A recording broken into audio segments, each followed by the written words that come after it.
The Reverend Martin Luther King Jr. had a profound impact on our nation and its history. His example is a central theme of President Obama's second inauguration.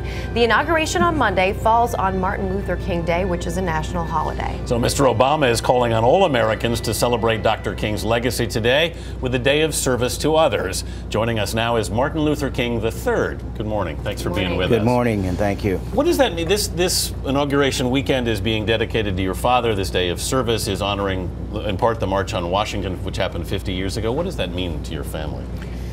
It is huge. It is huge for our nation. It is huge for our family.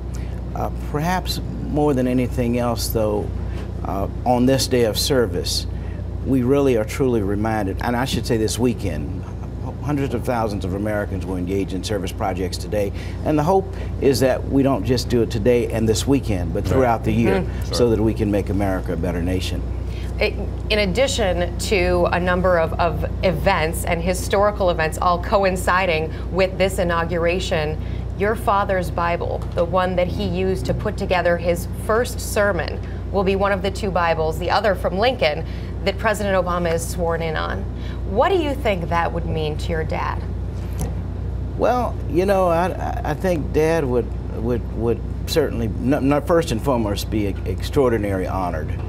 This is an extraordinary honor to our family. But then the hope is that the President, the Congress, and the nation derive inspiration, as he did, from this Bible that is tattered and worn, as it will be seen on Monday, that he traveled around the nation with and pulled out quite often. This was his traveling Bible, which he actually used to preach unity, which I think they could use a little more of around here. Well, that is certainly what the hope is, one of the greatest hopes. Do you think that's something that can happen in this particular environment? Oh, absolutely. I mean, you know, what we realize is we as a nation are some of the greatest people on the planet, but it happens, unfortunately, during crisis.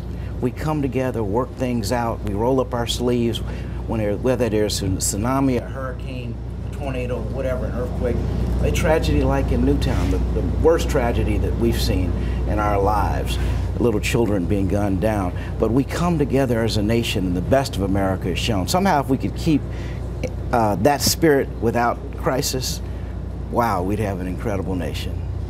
We're not far from the reflecting pool here, and of course, it's the 50th anniversary of the March on Washington. And where that extraordinary speech took place that your father gave. I mean, what do you think about when you see that now? The memorial, or both actually. Or the link. Yeah, it's all interestingly tied in, and this is what is wonderful. This year, the 150th anniversary of the Emancipation Proclamation, the 45th anniversary of the Poor People's Campaign, which was waged here. Dad didn't get to see that come through fruition, but he was trying to bring together poor blacks, whites, Native Americans, Americans from all walks of life to say, let's clear the climate for really a decent wage for all people. 45 years later, we're still there. And then, as you said, the 50th anniversary of the March on Washington. But there's so much going on. This is a monumental year. Not just for the modern civil rights movement, but for our nation, because of all these different anniversaries that will take place. All right, Martin Luther King III, thank you so much for being with us this morning. Thank you.